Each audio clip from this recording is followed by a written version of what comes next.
Snipers are the most dangerous fighters in any conflict, instilling fear. They bring death while remaining in the shadows. However, many do not realize how complex this profession is.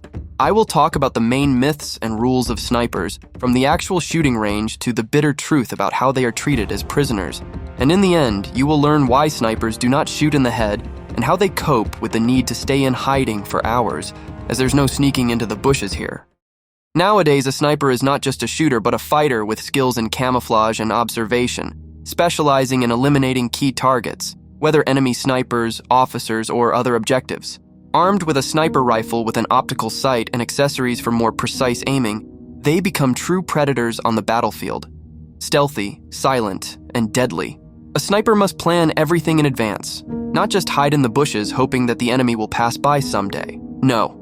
Each elimination is a calculated move and quick decision-making if the situation suddenly changes. Interestingly, sniping as a specialization was not widespread in the early and mid-19th century due to the lack of accurate long-range weapons. However, during the Crimean Campaign and the Russo-Turkish War, there were cases where English aristocrats hunted Russian soldiers and officers with custom-made diopter-sighted rifles.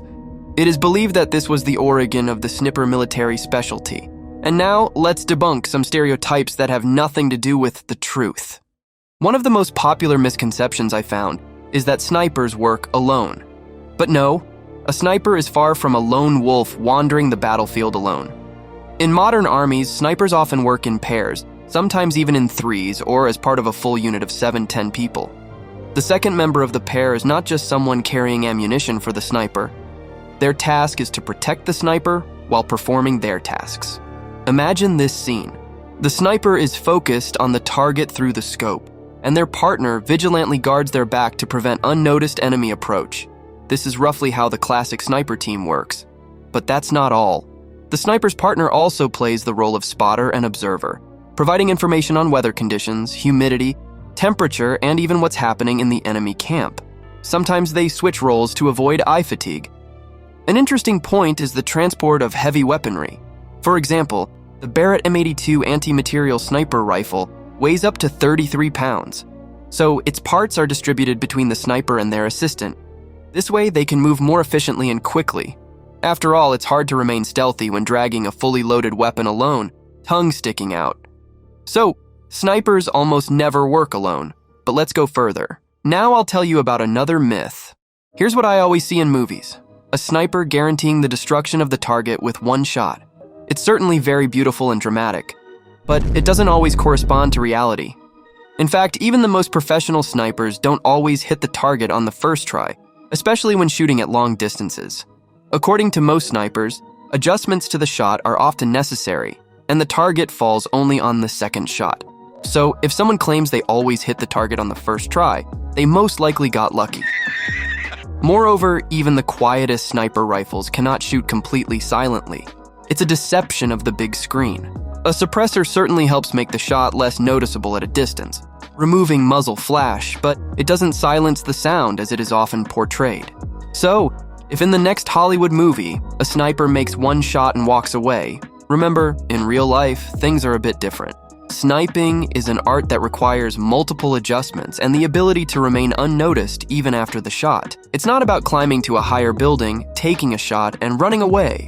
But what happens if a sniper is caught? The story is quite sad, in my opinion. In the military environment, there is a rather specific attitude towards snipers. These professionals, performing extremely complex and responsible tasks, often face misunderstanding and bias even from their fellow soldiers. Some infantry soldiers mistakenly believe that snipers just lie in the bushes or on rooftops, while others engage in a fierce battle with the enemy.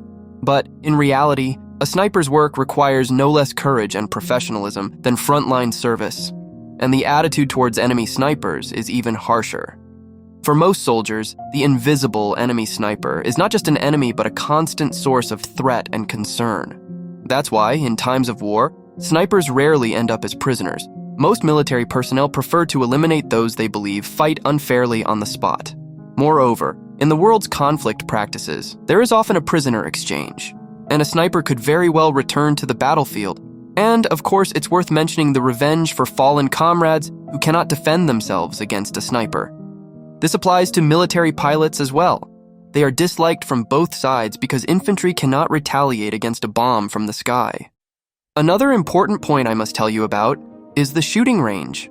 The SVT-40 rifle, used by the famous sniper Lyudmila Pavlichenko, had an impressive shooting range of 1420 yards. However, in practice, snipers often limited themselves to targets within a range of no more than 660 yards. Why? This is due to several factors: lack of experience in long-distance shooting and the risk of revealing their location in case of a miss. Over time, the shooting range of sniper rifles has significantly increased thanks to advancements in weapon and scope technologies. For example, British sniper Craig Harrison in 2009 hit targets at a distance of 2,707 yards in Afghanistan, and 18 years later, a Canadian sniper set a new record, hitting a target at a distance of almost 3,850 yards. Hitting the target with the first shot, as I mentioned, is considered a significant success, but sometimes the outcome of the entire operation depends on it, especially for police snipers. In cases involving hostages or preventing the activation of an explosive device, the shooter has no second chance. However, police snipers usually operate at shorter distances, increasing the likelihood of a successful first shot. Thus, snipers still face challenges of precision and the need to quickly adapt to changing conditions, despite all the technological advancements in their arsenal. But besides shooting, as I mentioned earlier, snipers must possess other professional skills, and a key one is camouflage. It starts with the face. Applying camouflage is not just a practical necessity, it's a whole art. Snipers use different shades to break facial contours that could give them away in the forest or the desert. Next is the rifle. A sniper's weapon is their professional tool, an extension of themselves. It's often wrapped in cloths carefully chosen in color and texture to blend with the surroundings. The weapon must be as invisible as its owner. Sniper clothing is their second skin, chosen to blend with the environment. Green in the forest, sandy in the desert, gray in the mountains. Often they add natural elements like branches or mud. Snipers can lie motionless in the grass for hours, blending so well with the surroundings that even an experienced eye won't notice them. As I mentioned before, a single shot rarely ends at all, and the enemy may hear it, but definitely shouldn't see the shooter. Have you seen sniper bullet holes in movies? It always amazed me how small and neat they are. In reality, if a sniper hits the head, in half of the cases, it can simply shatter. Sniper rifles, especially those used in military conditions, possess immense stopping power. A bullet fired from such a rifle carries a tremendous amount of energy, enough to overcome long distances. This energy also provides the bullet with a destructive impact on the target. For example, a shot from a .50 caliber rifle can penetrate body armor, leaving behind a massive hole. And if the bullet passes through, it leaves an even more significant exit wound. In childhood, I always dreamt of an optical scope. It's cool. You can see far ahead, even in pitch darkness. In movies and games, scopes are often portrayed as super advanced devices capable of incredible things, like identifying the rank of an enemy from a great distance. However, in reality, it's not like that at all. What? The scopes on most sniper rifles provide magnification within the range of 10-20 times, which of course allows for a clearer view of the target at a great distance, but not enough to examine small details, such as stars on shoulder patches. So a sniper's task is not to scrutinize the enemy in detail, but rather to precisely and effectively hit the target.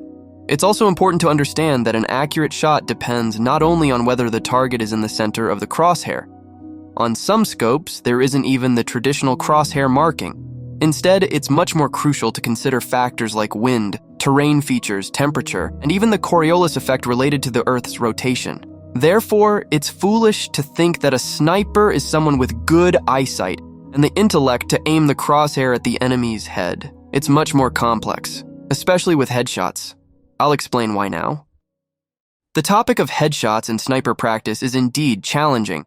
Although in movies and video games, headshots are often portrayed as the perfect way to eliminate an opponent, in practice, it's significantly more difficult. Why?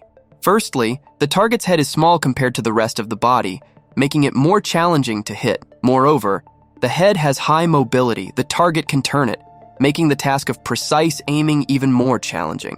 Due to this, experienced snipers often choose the torso as a target, which is a larger and more stable target. Secondly, there's a tactical aspect related to wounding rather than killing the enemy. A wounded soldier or officer can create more problems for the opponent than a deceased one. This is because caring for the wounded requires significant resources: medical assistance, hospital space, time, and resources for treatment and recovery. Thus, injuring the enemy can have a greater impact on the opponent's combat effectiveness and logistics than killing them. In general, a sniper's task is not just eliminating enemy soldiers, but also tactically influencing the opponent, which may involve both destruction and demoralization, creating additional difficulties for the enemy. Therefore, army snipers rarely shoot at the head, which makes them even more hated. After all, a wounded soldier can lie on the battlefield for days while comrades fear approaching him in the sniper's strike zone. To be prepared for such cunning tactics, one needs to possess specific psychological qualities. So, next I'll tell you about the standards and selection criteria for this military specialty. To pass the rigorous selection for snipers, future candidates will have to overcome a series of tests demonstrating their physical fitness and specialized skills. Firstly, they need to successfully complete 3 physical exercises: a 110-yard sprint in no more than 13 seconds, at least 17 pull-ups, and a 2-mile cross-country run in field uniform within 12 minutes and 30 seconds. Of course, the standards may vary slightly in different armies worldwide and even within units, but they generally have similar parameters. In addition to physical fitness, candidates must demonstrate precise shooting skills, land navigation, and the ability to camouflage.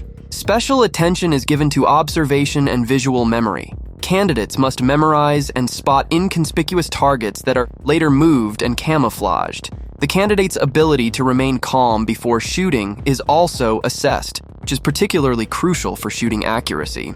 The actual exam is a real test of endurance and skills. In Russia, it lasts for 6 hours. It includes shooting from an unsupported prone position at various targets, a 12.5-mile march in full combat gear with tasks involving the training of special skills and terrain mapping, as well as testing camouflage skills and repeating exercises at the firing line. But after the selection, you don't become a professional. There are still several years of continuous shooting ahead. After all, mastering a sniper rifle requires firing no less than 1,000 shots, as they say at the American military school. By the way, snipers worldwide have their unwritten code. I'll now tell you about its main rules. For example, professional snipers tend to avoid perfect shooting positions with a good view. Why?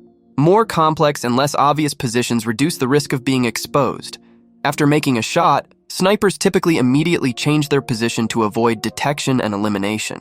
In wartime, there's a rule not to shoot at water carriers since it can lead to mutual destruction of key resources for both sides of the conflict. Everyone wants to drink and eat. There's also a rule that a soldier should die with a weapon in hand, not in a vulnerable state, such as in the bathroom with pants down. By the way, about the call of nature, I promised to tell you. Expectations on positions are genuinely challenging and delicate. The sniper's job often requires prolonged stays in one place without the possibility of moving. And we're all human with the same needs. What to do? Some professionals endure as much as possible, while others always carry a small bottle or a condom that doesn't take up much space, but allows them to relieve themselves unnoticed, without unnecessary noise. Another option is adult diapers. You might ask, why not just do it aside or under oneself? Firstly, the sniper loses the ability to monitor the surroundings and the risk of discovery increases. The smell of urine can attract unnecessary attention from guard dogs or other animals. Besides, no one wants to walk around in wet clothes. Snipers themselves aren't very keen on talking openly about their work because, essentially, they live for one purpose: dealing death. It's the scarcity of revelations from professional snipers that gives rise to myths and stereotypes imposed on us from the screen. Thanks for watching.